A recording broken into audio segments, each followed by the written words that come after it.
Hey everybody, Nick here, and today I want to talk a little bit about the stealth review process that went into the Booze Blade Smoke here, and then talk a little bit about the changes from the prototype to the production.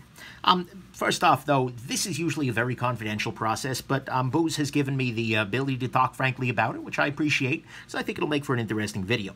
A stealth review is when a maker sends me a piece of gear, whether it's a prototype, whether it's a pre-production mock-up, something like that, and then I just take a look at it, I carry it where it's applicable, and then give the full good, the great, the bad, and the ugly, and tell them basically, okay, this is what I see as problems, this is what I see as benefits, these are things you might want to...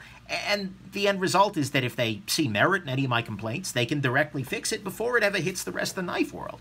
And to me, this is absolutely wonderful, because it means that if in the future I decide to review that knife, there's going to be less ugly, and I can say nicer things, because I love saying nicer things when there are nice things to say. Having fewer issues in the wild is just wonderful to me. And that's what happened with the Booze Blade Smoke here. He sent me this guy way before the name Smoke even existed for it, just as an unnamed top-secret freaking prototype, and, well, I took it out of the box and was already really impressed with it. But after carrying it for a little while, I did come up with a list of issues, and Booze and I talked over, I think, Skype or something like that, and I showed him off, and then he made some changes. And so let's talk about that.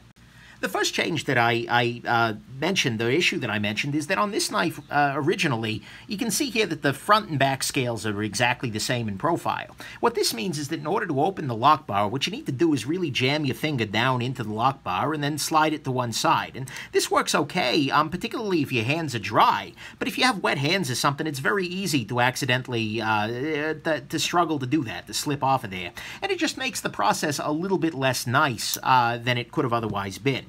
To address this issue, Booze has made a scallop in the scale here. If we hold these two knives next to each other, we can see that on the production version over here, there is a scallop that comes out there, and as opposed to on the prototype. And what this means is that it's very easy to disengage this lock bar consciously, that is. All you need to do is put your finger there and then slide to the side.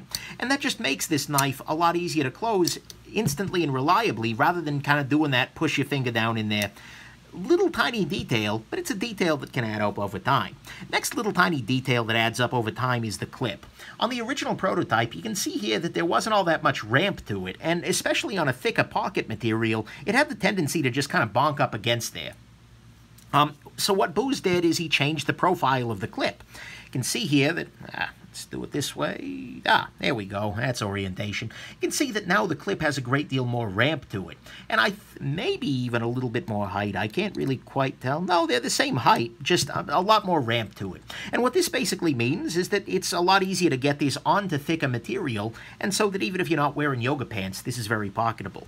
Speaking of the clip, I recommended to him that he put in a longer clip for this knife. And that's not actually because it was a bad clip in terms of the pocket, but instead for front flipping purposes. The thing is, a front flipper, very often you're going to want to put a little bit of pressure onto the clip, because the clip is something that sticks out.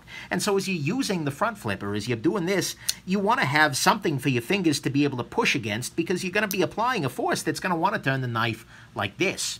And so when you've got this little tiny clip down here, well, little tiny, when you've got this little clip down here, all that I was able to get purchase on with my relatively smaller hands was with these two fingers. But when he extended the clip, now it becomes a three-finger grip. And that's actually a lot more, frankly, awesome. It just makes it a lot easier to use for somebody with smaller and probably with larger hands as well.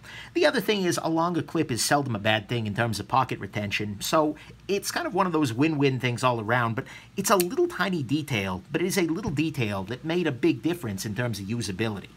This guy right here also tends to fill the hand up a little bit better. Look, it wasn't bad when it started, but adding that little extra length, which is short for clip length, really did, at least to my mind, improve the knife a little bit.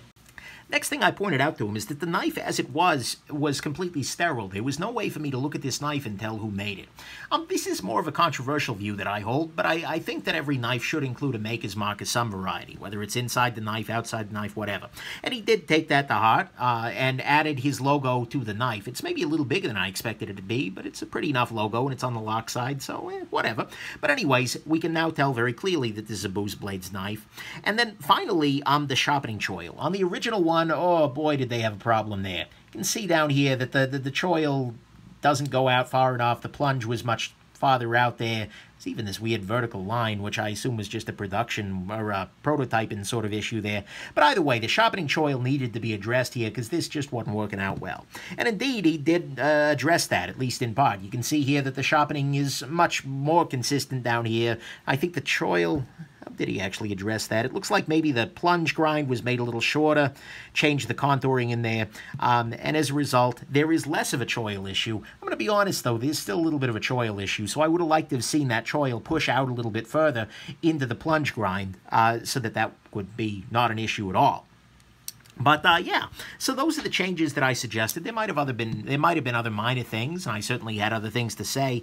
But on the whole, relative to other stealth reviews, this one was actually pretty damn good out of the box. This knife was a gem as a prototype, and remains a gem, an even better one actually, out of the production. And that was a wonderful thing to see. So, anyways, thanks very much, Booz, for letting me share a little bit about that stealth review process. If you're interested in that, just shoot me an email as a maker.